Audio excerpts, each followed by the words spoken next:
ये है मदरसे में पढ़ने वाले हुजूर ताजुश शरिया, ये इल्म का आलम कि जब मिस्र जाया करते थे तो मिस्र के बड़े बड़े प्रोफेसर हाथ बांधते हुए खड़े होकर नजर आते थे। ये इल्म हुआ करता है। मेरे रब ने वो मकाम अता फरमाया है। ये डिग्री किसी प्रोफेसर की बारगाह से नहीं मिलती है, ये डिग्री किसी टीचर की बारगाह से नहीं मिला करती है, ये डिग्री किसी अमीर की बारगाह से नहीं मिला करती है।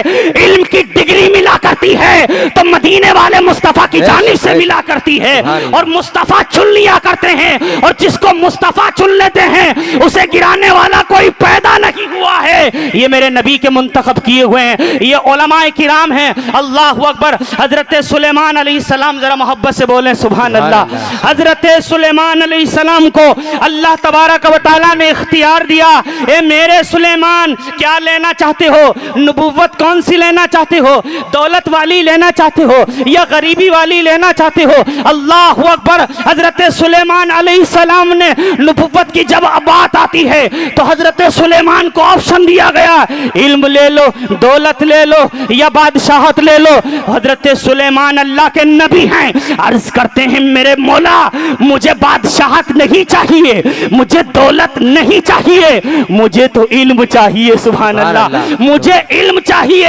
ये कौन कहता है? हजरत सुलेमान कहते हैं। ये कौन कहता है? जिसकी हुकूमत जिन्नात पर भी है, जिसकी हुकूमत हवाओं पर भी है, जिसकी हुकूमत दरिया की मौजों पर भी है, जिसकी हुकूमत जर्रे जर्रे पर है। अल्लाह तबारक व तआला की बारगाह में अर्ज करते मुझे हुकूमत नहीं चाहिए, मुझे बादशाहत नहीं चाहिए, मुझे दौलत और सरबत नहीं चाहिए, मुझे तो इल्म चाहिए। इल्म। आज तुम इल्म से दूर हो चुके हो, आज तुम तालीम से दूर हो चुके हो। हजरत सुलेमान ने अर्ज की मौला मुझे इल्म चाहिए। अल्लाह तबारक व तआला ने फरमाया लो सुलेमान हम तुम्हें इल्म दे रहे हैं, हम तुम्हें इल्म दे रहे हैं, हम तुम्हें इल्म से माला माल कर रहे हैं, मगर तुमने इल्म को चुना है, तुमने इल्म को पसंद किया है, तुमने इल्म को मांगा है तो इल्म ही नहीं मिलेगा, तुम्हें इल्म के साथ साथ हम दौलत भी दे रहे हैं और दुनिया की हुकूमत भी दे। बेशक। सुभान अल्लाह, सुभान अल्लाह। ये हजरत सुलेमान अलैहिस्सलाम का किरदार है। यानी ऑप्शन 3 थे, दौलत ले लो, बादशाहत ले लो, इल्म ले लो। हजरत सुलेमान ने इल्म को चुना तो बादशाहत मिल गई, इल्म को चुना दौलत मिल गई। तुम दौलत के पीछे भागते हो। एक मुल्क के बादशाह ने दूसरे मुल्क पे हमला किया, और जब मुल्क पे हमला किया, मुल्क को अपने कब्जा इख्तियार में लिया, तो जो वहाँ का हुक्मरान था उसको कैदी बनाकर लाया गया, बादशाह के सामने पेश किया गया। बादशाह ने कहा मैं भी बादशाह हूँ और तुम भी फला मुल्क के बादशाह थे, मैंने तुम्हारे मुल्क को अपने कब्जे में ले लिया है, मैं चाहता हूँ तुम बादशाह थे, तुम्हें मारा ना जाए, तुम्हें जलील ना किया जाए, बल्कि तुम्हें अपनी हुकूमत के अंदर कोई मनसब दे दूँ, कोई ओहदा दे दूँ जिस पर तुम अच्छी तरीके से काम करते हुए नजर आओ। ये एक बादशाह दूसरे बादशाह से कह रहा है। तो उसने कहा तुम बादशाह रह चुके हो, बताओ कौन सा ओहदा लेना चाहोगे, कौन सी डिग्री लेना चाहोगे, कौन सा मनसब लेने चाहोगे? तो वो कैदी बादशाह कहता है, ए बादशाह अब मैं तेरे कब्जे में आ चुका हूँ, तूने मेरे मुल्क पे कब्जा कर लिया है, मैं तेरा कैदी बन गया हूँ, अगर तू मुझे कुछ देना चाहता है तो मुझे मुअल्लिम बना दे, टीचर बना दे, अपनी हुकूमत में मुझे मुअल्लिम बना दे, टीचर बना दे। तो वो सामने वाला बादशाह, स्टेज पर बैठने वाला, मुस्कुराकर कहता है बादशाह छिन चुकी है, फिर बादशाह बनना चाहते हो? मालूम हुआ टीचर नहीं हुआ करता है, कौम का बादशाह हुआ करता है। बेशक, बेशक। कहा बादशाहत फिर से लेना चाहते हो? मालूम ये हुआ इल्म ऐसी दौलत है कि उसको मिलने के बाद, मेरे उस्ताद फरमाया करते थे अल्लामा इसहाक साहब मुझसे दरसगाह के टाइम पे, बेटा कुरान शरीफ की दौलत मिलने के बाद, हदीस शरीफ की दौलत मिलने के बाद किसी दौलत की आरजू मत करना, ये सबसे बड़ी दौलत है। जब ये मिल जाया करती है तो फिर किसी और चीज की तमन्ना नहीं करनी चाहिए। और बेशक ऐसा ही हुआ, जब इल्म मिल गया, दौलत मिल गई, कुरान मिल गया, दौलत कुरान, दौलत हदीस, फ़क़ाहत समझने की समझ थोड़ी सी मिल गई इन बुजुर्गों के सदक़े में। मेरे उस्ताद ने हमें पढ़ाया, रातों दिन पढ़ाया, चाहे आंधी हो, तूफान हो, जाड़ा हो, गर्मी हो, हर हाल में पढ़ाया। पढ़ाने का ये आलम है कि अगर बारिश भी बरस रही है मगर पढ़ाई बंद लगी हो रही है, तबीयत नासाज है उसके बावजूद भी हदीस पढ़ाई जा रही है, तफसीर पढ़ाई जा रही है। ये इल्म से मोहब्बत है। आज उम्र का ये तकाजा है, मगर आज तक का रिकॉर्ड है कि मुताला 1 बजे तक हुआ करता है। तुम तो मगरिब के बाद सो जाया करते हो। इल्म वालों से पूछो, उनको तो चैन नहीं आता है जब तक कोई कुरान की आयत या हदीस की आयत रिवायत नहीं पढ़ लिया करते हैं। ये इल्म वालों की ग़िज़ा हुआ करता है। इल्म हजरात मोहतरम बताने का मकसद ये है, इल्म बहुत बड़ी चीज़ है। अल्लाह अकबर। मदरसे क्या नहीं देते हैं? अरे मदरसे ने तुम्हें इमाम गजाली जैसा इमाम दिया है मुसलमानों। इमाम गजाली छोटे हैं, 15 साल के हैं। आपके वालिद मोहतरम विसाल फरमा जाते हैं, आपके वालिद मोहतरम इंतकाल कर जाते हैं। इंतकाल का जब वक्त करीब आता है, जब उन्हें महसूस होता है कि मैं अब दुनिया में नहीं रह पाऊंगा, तो उन्होंने अपने दोस्त को बुलाया और कहा कि मेरे ये 2 बेटे हैं, इमाम मोहम्मद गजाली, इमाम अहमद गजाली, दोनों बेटों को मैं तुम्हारी किफ़ालत में देता हूँ, तुम इनको रखना। मगर मेरी ये दुआ थी, मेरी ये तमन्ना थी कि मैं अपने बेटों को आलिम बनाऊं। सुभान अल्लाह। दोनों बेटों को। आज तो एक बेटा होता है। आइए तशरीफ लाइए सूफी साहब। नारे तकबीर, नारे रिसालत। हजरात आज बेटे होते हैं तो तमन्ना होती है डॉक्टर बनेगा, इंजीनियर बनेगा, मास्टर बनेगा। बेशक जरूर बनेगा, मगर सबसे पहले आशिक़ रसूल बने। बेशक सबसे पहले बोलो आशिक़ रसूल बनेगा।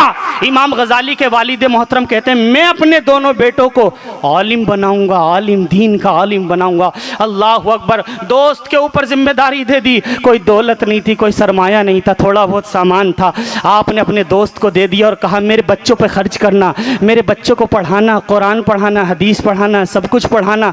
मैं आलिम की तमन्ना थी, मैंने दुआएं मांगी थी, अल्लाह मुझे बेटा दिए तो मैं उसको आलिम बनाऊंगा। आज 2 बेटे हैं, मगर मैं दुनिया से जाने वाला हूँ, मेरा वक्त करीब आ गया है, मेरे बेटे आलिम बनना चाहिए। ये इमाम गजाली के बाप की तमन्ना है। मुसलमानों तवज्जो करें, इमाम गजाली के बाप इंतकाल कर गए, आपकी परवरिश आपके वालिद के दोस्त ने की। अल्लाह अकबर। वो फरमाते हैं, मैं इन दोनों बच्चों को पालता रहा, खिलाता रहा, पढ़वाता रहा, मगर क्या होता है, जो बाप ने दिया था वो कुछ ही दिनों में ख़त्म हो गया।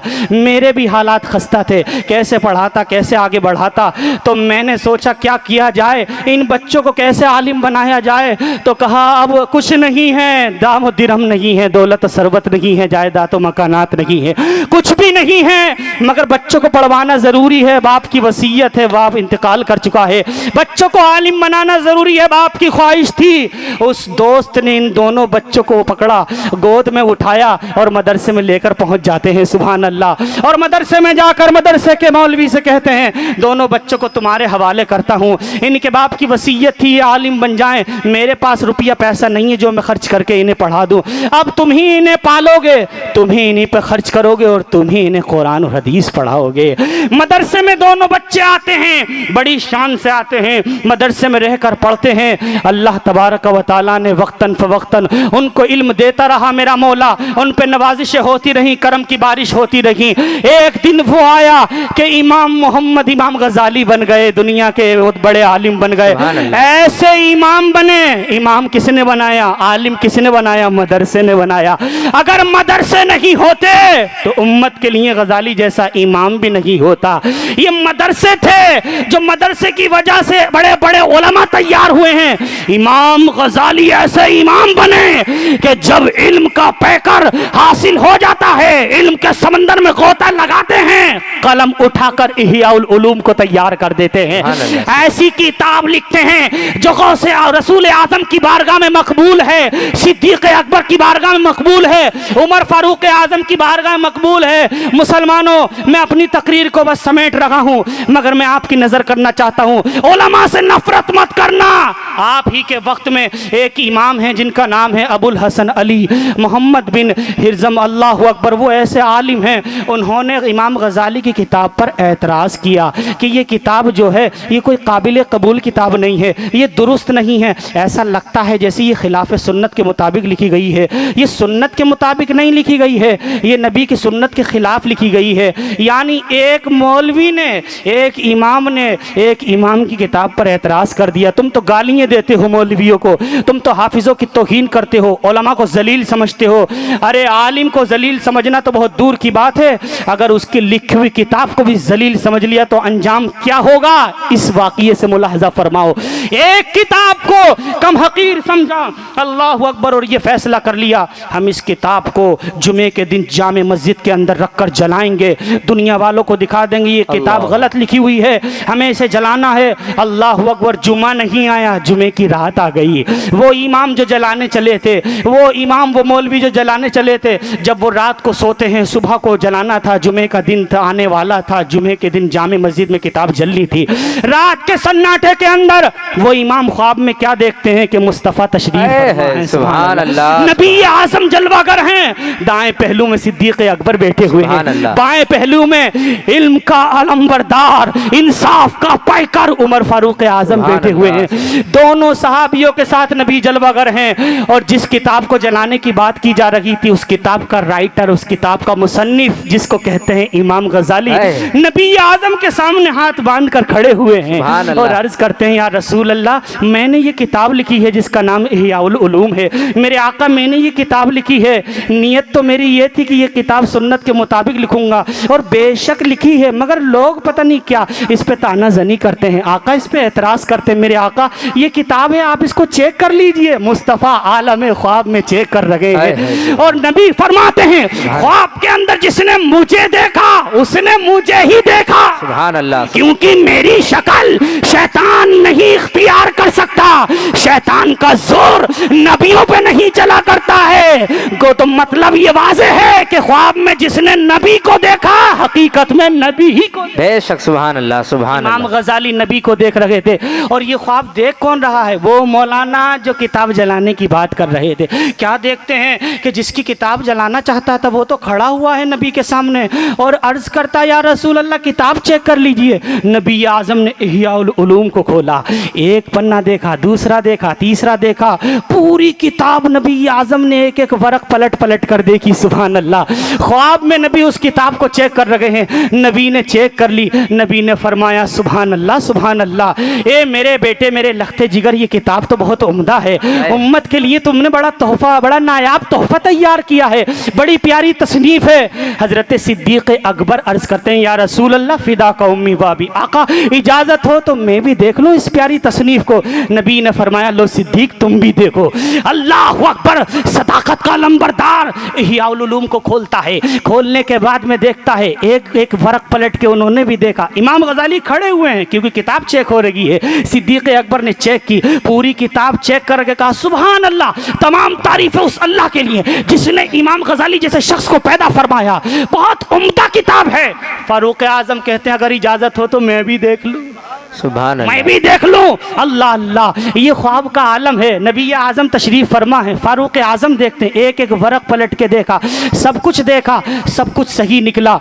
अब नबी फरमाते हैं, मेरे बेटे मोहम्मद, ए गजाली, बताओ कौन शिकायत करता है, कौन इस पे तानाजनी करता है, क्या बात है, बताओ किसने एतराज़ किया है? कहा, या रसूल अल्लाह, लोग झगड़ते हैं, मगर ख़ास कर आज जुमे का दिन होने वाला है, इसको जलाने की बात की जा रही है। ये हैं अबुल हसन अली, ये इस किताब को जलाने की बात कर रहे हैं, इस किताब को दुनिया से नहीं तो नाबूद करने की बात कर रहे हैं। हज़रात मोहतरम, नबी आज़म की बारगाह में जैसे ही ये इस्तिगासा पेश किया, नबी आज़म ने उस जो मौलवी जलाना चाहते थे, 5 कोड़े नबी ने लगवाए ख्वाब के अंदर। 5 कोड़े जैसे ही लगे, अल्लाह अकबर, नबी के हुक्म से लगा कोड़ा, बड़ा दर्द देता था। अल्लाह अकबर, नबी आज़म की बारगाह में मुस्कुराकर कोड़े खा रहे हैं, बड़ी तकलीफ़ हो रही थी। हज़रत सिद्दीक़ अकबर ने अर्ज़ किया, या रसूल अल्लाह, छोड़ दीजिए, इसलिए कि इन्होंने भी तो आप ही की सुन्नत का प्रचार करना चाहा था। इनकी नज़र में थोड़ा सा शुबा हो गया कि शायद ये सुन्नत के ख़िलाफ़ है, आका छोड़ दीजिए। सरकार ने फरमाया, ठीक है, हम इनको छोड़ देते हैं। वो फरमाते हैं, जब मैं बेदार होता हूँ, मेरी आँख खुलती है तो कोड़े के निशान मेरी कमर पे लगे हुए थे और दर्द महसूस कर रहा था। फरमाया, मैंने सबके आम सामने आके तौबा की और बता दिया कि इह्याउल उलूम जलाने के लिए नहीं बनी है, बल्कि उम्मत के दिलों को रोशन करने के लिए बनी है। उलमा फरमाते हैं, जिसने इह्याउल उलूम को नहीं पढ़ा, उसके तक़वे का भरोसा नहीं है। अगर अपना तकवा मजबूत करना चाहते हो तो बुजुर्गों की तसनीफ को पढ़ो, दीन सीखो, दूसरों को सिखाओ। एक आलिम की किताब को अगर जलाने के लिए एक मौलवी मैदान में आ जाए तो नबी उस पर कोड़े लगवाते हैं, और एक अगर आलिम की तौहीन होगी तो मुस्तफा कितने नाराज होंगे, उसकी सजा का आलम क्या होगा। इसीलिए मुसलमानों तौबा करो, उलमा से मोहब्बत करो, उनकी लिखी हुई तसनीफ से मोहब्बत करो, किताबों से मोहब्बत करो। इंशाअल्लाह उलमा की मोहब्बत तुम्हें दुनिया में भी कामयाबी देगी और आखिरत में भी कामयाबी देगी। बस यही गुजारिश, अल्लाह हम सबको अमल की तौफीक अता फरमाए।